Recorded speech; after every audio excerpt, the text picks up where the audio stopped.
Ela era jovem, sonhadora e cheia de vida, até se envolver com o homem errado. O que aconteceu depois chocou a muitos. Um caso real, com muitas reviravoltas e perguntas sem respostas. Esta é a história de Heather Elvis. If Heather's watching this, or anyone responsible is watching it, the message is the same. We miss you. We want you back home. We don't understand. Don't want to understand. There's nothing to forgive. There's no laws broken. Heather, if you see this and you can come home, or at least call. We don't understand.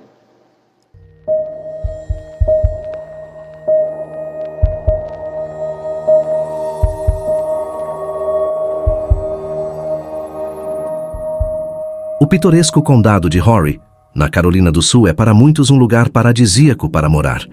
Um lugar famoso por suas inúmeras praias, incluindo a bela e popular Myrtle Beach. O lugar também tem florestas às margens de rios. É uma cidade animada e amigável. Com 20 anos de idade, Heather era a filha mais velha do casal Terry e Debbie Elvis. Era extremamente ligada aos pais e à sua irmã mais nova. Heather tinha um relacionamento muito próximo com seu pai e se comunicava com ele diariamente com mensagens de texto. Em 2011, quando ela se formou no ensino médio, ela queria sair de casa para morar junto com sua melhor amiga, Brianna Warolman. Seus pais apoiaram totalmente a decisão. Heather trabalhava como garçonete em um restaurante temático escocês, o Tited Clit, em Myrtle Beach, e estava estudando cosmetologia, pois queria trabalhar como esteticista. No início do verão de 2013, ela estava dividindo o apartamento com sua melhor amiga. Seus estudos e vida estavam indo bem. Entretanto, tudo isso mudaria quando um encontro casual em seu local de trabalho acenderia uma cadeia de eventos que terminaria em tragédia. Em um dia quente de junho, Heather estava trabalhando no turno do dia. Ela recebia pedidos das mesas e conversava normalmente com os clientes. Foi nesse dia movimentado que ela encontrou Sidney Moore, um homem de 37 anos e pai de 3 filhos. Ele trabalhava em uma pequena empresa de manutenção de eletrodomésticos, inclusive prestando serviço no local de trabalho de Heather. Eles começaram a conversar e Heather logo estaria apaixonada por Sidney. Em twitters de sua rede social, Heather escrevia que gostava de homens mais velhos que ela. Heather também costumava marcar Sidney nas redes sociais, sempre dando elogios. Sidney começou a gostar da atenção e passou a frequentar o restaurante com mais frequência para falar com ela, e eles eram constantemente vistos juntos, dando risadas. O relacionamento passou de uma simples paquera para algo mais sério. Uma coisa chamou a atenção dos colegas, quando em um dia ela fez 2 posts seguidos, sugerindo um possível caso entre ela e Sidney. Ela escreveu: "Baby, fiz uma coisa muito ruim." E logo depois postou: "Eu estou em um caminho muito fundo, me vejo mais no fundo." A maioria dos colegas de trabalho de Heather estavam agora sabendo do afeto dela por Sidney, e rumores começaram a circular sobre o caso dos dois. Alguns colegas zombavam de Heather, porque sabiam que Sidney era casado. Em agosto, os rumores estavam se confirmando. Sidney começou a frequentar o restaurante praticamente todos os dias. Às vezes, esperava Heather nos fundos do estabelecimento. Sidney contava a seus conhecidos que estava tendo um namoro com Heather. Ele chegou a dizer que estava pensando em dar um emprego para Heather, como babá de seus filhos, quando ele e sua esposa se mudassem para a Flórida, que era um de seus planos no futuro. Heather também contou a alguns conhecidos que tinha recebido o convite para ser babá dos filhos de Sidney. Muitos acharam este convite um pouco estranho. Heather e Sidney se comunicavam constantemente via celular e muitas vezes saíam de carro para lugares mais afastados para namorarem. Sidney dizia que estava infeliz com sua esposa e estava planejando deixá-la. Em setembro, entretanto, as coisas começaram a desandar. No dia 21 de setembro, acredita-se que Heather tentou dar um fim ao caso, pois ela postou em sua rede social: "Era uma vez um anjo e um diabo, que se apaixonaram e não acabou bem." As coisas se tornaram um pouco mais tóxicas quando a esposa de Sidney, Tammy, de 34 anos, descobriu o relacionamento. Ela ligou para Heather. De acordo com a colega de apartamento de Heather, Brianna, que estava presente no momento do telefonema, Tammy humilhou Heather e disse que Sidney a usou como uma prostituta. A mulher, enfurecida, fez com que seu marido falasse com Heather no telefone e que Sidney gritou com ela e disse que ela era para ele apenas como uma prostituta, que não passava disso. O promotor de justiça, Chris Helms, disse a repórteres que no casamento de Sidney e Tammy, ela exercia a parte totalmente dominadora. Quem mandava era Tammy. Ela dizia para Sidney onde trabalhar, quando trabalhar e o que fazer. Sidney era totalmente submisso à sua esposa. O promotor também afirmou que Tammy não estava feliz em conseguir terminar o relacionamento entre seu marido e Heather. Ela queria destruí-la. Também foi nessa época que Tammy passou a algemar o marido na cama à noite, para evitar que ele saísse enquanto ela dormia. Ela também mudou a senha do telefone dele. Sidney concordou com todas essas exigências da mulher, mas os ataques de Tammy a Heather não terminaram com aquele primeiro telefonema. Muito pelo contrário, houve uma escalada de ligações, chegando ao ponto de Tammy ligar diversas vezes ao dia para o restaurante onde Heather trabalhava, na tentativa de fazê-la perder o emprego. Tammy enviava para Heather fotos dela e de seu marido em momentos íntimos, afirmando que estava muito bem. Heather então enviou mensagem para Sidney, implorando para ele fazer sua esposa parar com os telefonemas e mensagens. Decepcionada pela maneira como foi tratada por Sidney e apavorada com os ataques constantes de Tammy, Heather tentou colocar sua vida de volta aos trilhos e deixar Sidney para o passado. Mas desde então, Tammy passou a enviar mensagens mais ameaçadoras para Heather. No início de novembro, mandou mensagem obrigando Heather a dizer onde ela estava, ou ela iria descobrir de qualquer maneira. Ela disse que estava dando a última chance para Heather, antes de se encontrarem pessoalmente. Heather respondeu para Tammy que ela não precisava se preocupar com ela, que achava que Tammy estava um pouco obsessiva por ela, mas não precisava se preocupar que ela e Sidney não tinham mais nada. Heather não conseguia entender por que Tammy não a deixava em paz. O relacionamento com Sidney acabou, e ela só queria esquecer tudo. Pouco mais de 2 semanas após a última mensagem de Tammy, as coisas pareciam ter se acalmado. Sidney e Tammy levaram seus 3 filhos de carro para uma viagem de 3 semanas até a Califórnia. Heather sentiu que poderia relaxar a partir de agora. Naquela época, ela também conseguiu garantir um emprego para fazer aquilo que mais gostava: maquiagem. No Natal, Heather estava radiante, compartilhando sua alegria com amigos e familiares. Mas, ao mesmo tempo, algo a preocupava profundamente, algo que poderia complicar ainda mais a situação com Sidney. No início de novembro, Heather e colegas no Tilted Kilt notaram que a jovem de 20 anos havia ganhado peso rapidamente. Assustada com a possibilidade de estar grávida, Heather decidiu fazer um teste de gravidez no restaurante, com a ajuda de sua gerente, Jessica Cook. O teste deu erro, e ela permaneceu incerta sobre estar ou não esperando um filho de Sidney. Sua melhor amiga confirmou que Heather, na época, não estava envolvida com mais ninguém além de Sidney.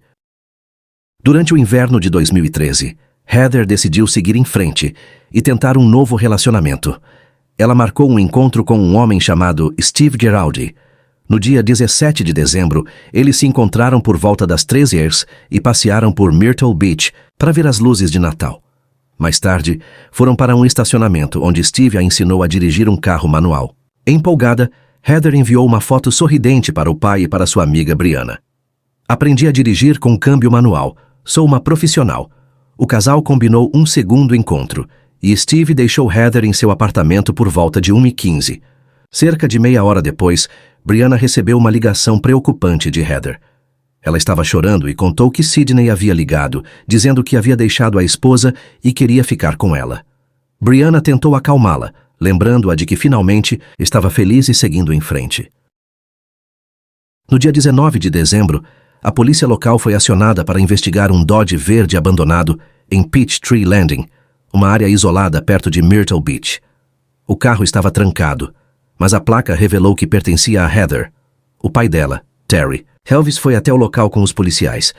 Inicialmente, ele pensou que o carro pudesse ter sido roubado, mas quando perceberam que não havia chaves, bolsa ou celular dentro do veículo, a preocupação cresceu. Tentativas de contatar Heather falharam, e ela não estava no Tilted Kilt, nem programada para trabalhar até o dia seguinte. A polícia abriu imediatamente um caso de pessoa desaparecida.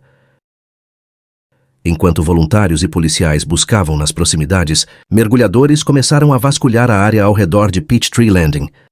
A família e amigos de Heather mobilizaram uma busca em vários condados da Carolina do Sul. Voluntários enfrentaram o frio intenso, procurando a jovem a pé, a cavalo, de barco. Mas, como disse um amigo, nenhuma quantidade de esforço seria suficiente até que Heather voltasse para casa. Teams of volunteers fanning across South Carolina in the bitter cold, searching by boat, by ATV, on foot and horseback. No amount of attention. A jovem de 20 anos desapareceu após o encontro nas primeiras horas de 18 de dezembro. Não havia sinais claros do que ocorreu em seu apartamento naquela noite. Seu encontro com Steve havia sido tranquilo, ensinando-a a dirigir um carro manual em um pequeno estacionamento. Mais tarde, ela ligou para amigos e enviou uma mensagem ao pai, orgulhosa por finalmente aprender a dirigir sozinha. No dia seguinte, quando Heather não apareceu para trabalhar, a polícia encontrou seu carro abandonado em um cais de barco próximo, à casa dos pais. Well, Tim, you mentioned community, and one small community of Heather's is where she worked, a place where coworkers say they still feel the pain of not having Heather by their side. Heather worked for us for over a year, and her name, we still keep her name on the schedule, because, she, until there's peace for everyone, her family, the community, our work family, we're keeping her name there. Para o choque de todos, que estavam fazendo apelos por informações de Heather, bem como oferecendo recompensas, Tammy publicava nas redes sociais sua campanha de ódio. No Facebook, publicava insultos a Heather, como por exemplo, agora a prostituta desapareceu. Depois da polícia ter sido comunicada entre o caso de Heather e Sidney, no dia 20 de dezembro, detetives da polícia levaram Sidney para interrogatório. Ele foi evasivo e reservado em suas respostas. Ele negou estar perto de Peachtree Landing na noite de 17 ou na manhã de 18 de dezembro. Ele afirmou que não tinha tido nenhum contato com Heather naquela época. Estranhamente, insistiu em afirmar que estava em sua caminhonete, dirigindo, acompanhado de sua esposa Tammy. Pelas reações de Sidney, os policiais sentiram que havia mentiras em suas declarações. Quando começaram a examinar o histórico de chamadas e registros telefônicos de Heather, eles tiveram suas primeiras impressões reais do caso e começaram a juntar seus últimos movimentos conhecidos e como Sidney apareceu neles. Na manhã do dia 18, conforme a amiga Brianna contou aos policiais, Heather recebeu uma ligação de um número que ela não reconheceu, porque era de um telefone público. Essa ligação durou 5 minutos, e à 1h35 da manhã, Heather tentou várias vezes retornar para o número de volta. Usando os registros, os policiais descobriram que o número era de um telefone público, localizado ao lado de um posto de gasolina em Myrtle Beach. Câmeras de segurança captaram alguém usando o telefone na hora exata, em Heather recebeu as ligações. Perguntado para Sidney se era ele quem tinha ligado, Sidney a princípio negou, mas depois, ao ser novamente questionado. Did you try calling her just a minute? A second? You sure? Okay, how about we start again? I did. I called her. Okay, what did you say? I asked her to please leave me alone. Tammy também foi levada para interrogatório. Ela negou estar envolvida no desaparecimento de Heather. But you guys don't understand. I had boyfriends. We had an open marriage. That's okay. I could care less if he had sex with 100 people. Okay, all right. I mean, that doesn't really, it doesn't bother me. So, I mean, this girl, I can tell you just by, as an outsider looking at the Twitter, which I didn't know existed until all this went down, she's not right. She's not normal. I was 20. I partied with bands constantly. I wasn't that kind of girl. And believe me, I had the friends to make me that kind of girl, and I didn't do it. Seguindo suas suspeitas, os polícias verificam todas as câmeras de vigilância disponíveis no local. E rapidamente encontram mais evidências incriminatórias. Pouco tempo antes de fazer as ligações, Sidney foi captado por câmeras ao ir comprar um teste de gravidez no Walmart. Quando perguntado se o teste de gravidez era para Heather, ele negou e disse que era para sua esposa, Tammy. Ao longo do trecho isolado da estrada, uma caminhonete escura Ford, mesmo tipo de carro de Sidney, parado embaixo de uma pessegueira. Indo em direção ao local, aparece o carro Heather, às 3 horas da manhã. Peritos confirmaram mais tarde que a caminhonete era 100% idêntica à de Sidney. Sidney foi a última pessoa a ver e falar com Heather. Usando os dados do telefone de Heather, os detetives traçaram uma linha do tempo dos últimos movimentos dela. 2 horas da manhã. O telefone de Heather liga para o telefone público de onde Sidney ligou para ela, mas não tem resposta. O telefone dela vai em direção do Longbeard Bar and Grill, em Carolina Forest, perto de seu apartamento. Lá, permanece 15 minutos. Depois vai para um lugar chamado Augusta Plantation Drive e logo retorna ao Longbeard Bar and Grill, onde fica mais 15 minutos. Uma chamada é feita para o telefone de Sidney, mas não é atendida. Seu telefone retorna ao seu apartamento, onde fica 5 minutos. 13h25 da manhã. Outra ligação é feita para o telefone de Sidney, que é respondida e resulta em uma conversa de 4 minutos. 13h37. O telefone de Heather vai para Peachtree Landing. E 1 minuto depois, 3 tentativas, para ligar para o telefone de Sidney. Todas as chamadas ficam sem resposta. 13h41. Outra tentativa mal sucedida é feita do telefone de Heather. 13h42. O telefone de Heather está aparentemente desligado. Os dados de localização coincidindo com as imagens de vigilância capturadas da caminhonete de Sidney indo em direção a Peachtree Landing eram extremamente incriminadores. Evidências mais incriminadoras surgiram depois que a polícia obteve um mandado de busca para a casa do casal Sidney e Tammy. Eles haviam desinstalado de forma suspeita seu sistema de vigilância residencial em 20 de setembro. Mas no dia seguinte, instalaram um novo. A polícia não conseguiu averiguar o sistema antigo, mas apreendeu o sistema novo e viu imagens de Sidney e Tammy limpando completamente o lado direito da caminhonete. E depois, queimaram o pano usado na limpeza. Isso tudo no mesmo dia que instalaram o novo sistema de vigilância doméstica. Prayer vigil for Heather Elvis. It was held last night at Peachtree Boat Landing. Her car was found abandoned there in December 2013. Her family continues to ask anyone with information to come forward. We just have a feeling that there's people out there that know something that haven't come forward yet, and we're just hoping that no matter how little they think it is or how much trouble they think they might get into or what people might think of them, that all of those things, they'll overcome that and just go ahead and come and tell what they know. The Elvis family plans to hold a fundraiser next week to rebuild a community garden at the landing. They will spread rocks sold during that fundraiser in the garden on Heather's birthday, which is June 30th. Proceeds will go to the Q Center for Missing Persons. 21 de fevereiro de 2014. Finalmente, depois de vários meses, a polícia anunciou um avanço no caso. Não foi surpresa para muitos. Sidney e Tammy foram presos, acusados de terem relação com o desaparecimento de Heather Elvis.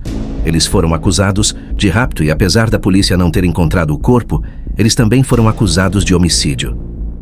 A polícia precisava encontrar Heather, mas o casal não falava nada. This morning, Sidney and Tammy Moore are behind bars in connection with the disappearance of 20-year-old Heather Elvis. I wanted to feel happy about it, but there's no joy in it.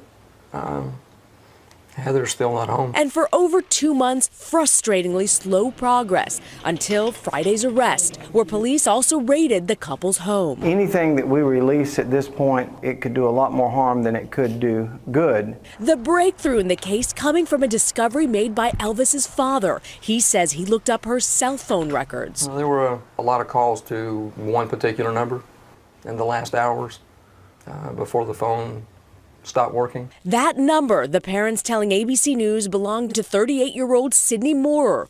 Police say he and Elvis may have had a romantic relationship. Enquanto o casal estava preso, a polícia continuou as investigações.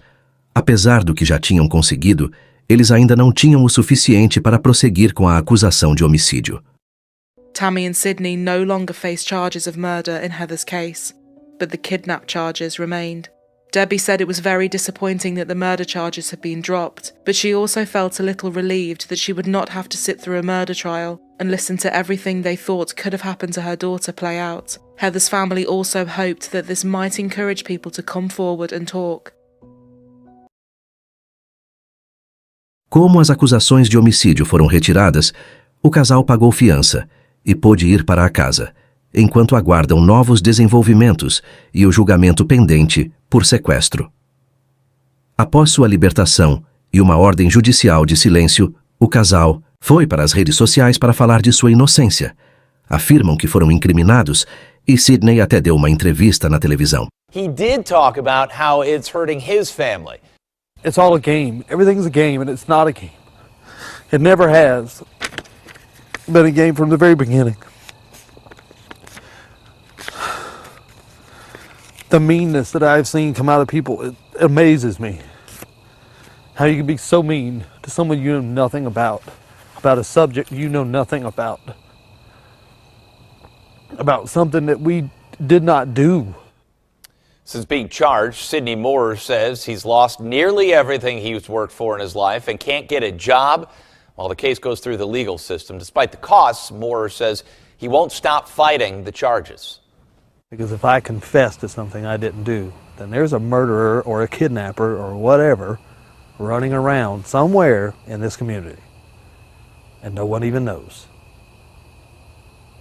That's the scary part. As aparições de Sydney na mídia e o não cumprimento da ordem de silêncio o colocou novamente em maus lençóis. Ele foi preso por 5 meses, por desacato e desobediência. Tammy declarou publicamente que sentia que iria ser crucificada pela opinião pública por causa daquilo que ela chama de mentira que inventaram sobre ela e seu marido Sydney. Meses se tornaram anos e em 2017, Sydney foi considerado culpado por obstrução de justiça e condenado a 10 anos de prisão. Depois disso, era hora de Sydney e Tammy irem a julgamento pelo sequestro de Heather Elvis. A mídia estava acompanhando o caso com bastante destaque. Já se passaram 6 anos desde que Heather foi vista pela última vez. Depois de muitos depoimentos de testemunhas e todas as evidências apresentadas pela polícia, em 2019, era a hora do veredito da justiça sobre o caso. We, the jury, find the defendant, Tammy Cason Moore, guilty of kidnapping. Sidney Moore will spend 30 years in prison now for kidnapping and conspiracy in the case. The jury handed down that guilty verdict on Wednesday after less than 2 hours of deliberation. I feel like I'm begging for my life for something that I didn't do, that I didn't have anything to do with. Moore was ultimately sentenced to 30 years in prison for each charge. 2 sentences she'll serve at the same time. Para muitos, a justiça prevaleceu quando Sydney e Tammy foram considerados culpados pelo sequestro de Heather Elvis e condenados a 30 anos de prisão. Sydney continuou a insistir que ele era inocente. Até hoje, o corpo de Heather nunca foi encontrado.